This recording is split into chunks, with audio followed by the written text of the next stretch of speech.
to show the room.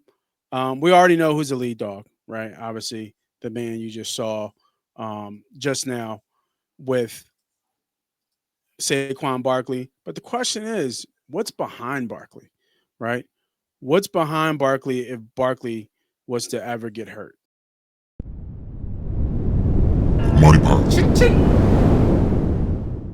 Hey guys, this is your favorite neighborhood gambler, Moss Money. Thanks for clicking on my video. If you're into gambling, if you're into winning money at gambling, hell, if you love talking Eagles, this is the channel and the videos for you. So go ahead, hit that subscribe button, hit that like button, tell a friend to tell a friend, and enjoy the shows. There we go. I'm gonna zoom in just a tad. All right. So we got some familiar names on here on this roster, and then we got some new names, some undrafted free agents, and some guys we just we should talk about. All right, so let's start. Go top to bottom, right? We obviously know top dog again, Saquon Barkley. If you want to get into the rankings that PFF does, be my guest of where they have Barkley's ranking from run blocking, running, et cetera, et cetera. It's all Best running back subjective. in the NFL last year, I think, without question. For sure. Any of these rankings cannot fathom what he did for the team that won the Super Bowl. I think undoubtedly he is the best running back in the NFL going into next season. I think really, Nate, the questions begin with what's behind Barkley, and I think you alluded to it a couple of minutes ago. Is you said what happens if he gets hurt, and that's where things get a little shaky. So I want to preface this with what do the Eagles look for as far as behind their number one back? So this team has not employed a number one back system kind of since the 2022 season. I know a lot of people don't want to compare Miles Sanders and Saquon Barkley to each other, but 2022, they kind of started this under the Sirianni era, started this not necessarily run first, but run centric offense. And Miles Sanders' season in 2022 cannot be discredited. Saquon took it to an entire another level, as he should have, because he is an entire another level of player compared to Miles Sanders last season. I think what needs to be talked about, Nate, and this is what I wanted to address earlier, was they have a certain expectation for RB2.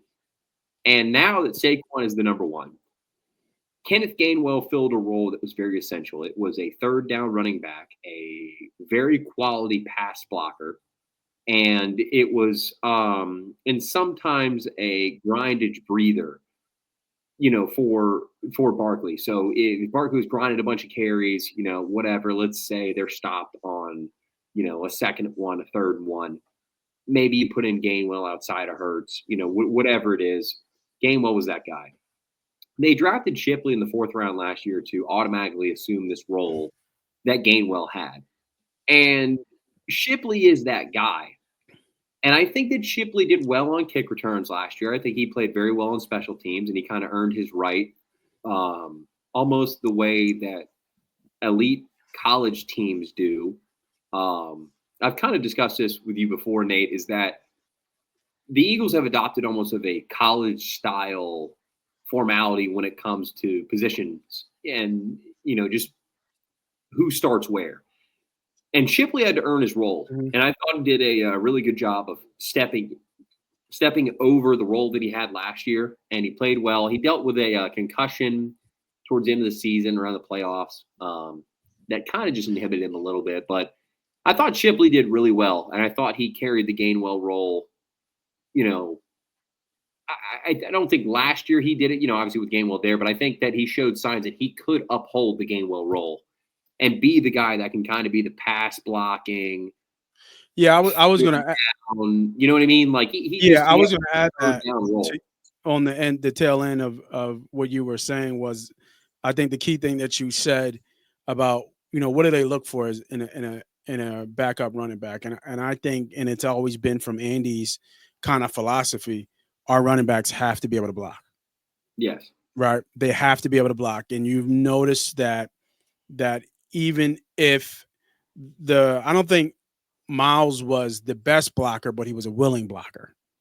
And I think that's a great way to put it. He was very willing. He was willing, right? He might have not made the hit, or he might have not disrupted the rusher on his pursuit to the quarterback. But God, if he didn't throw his body into the play.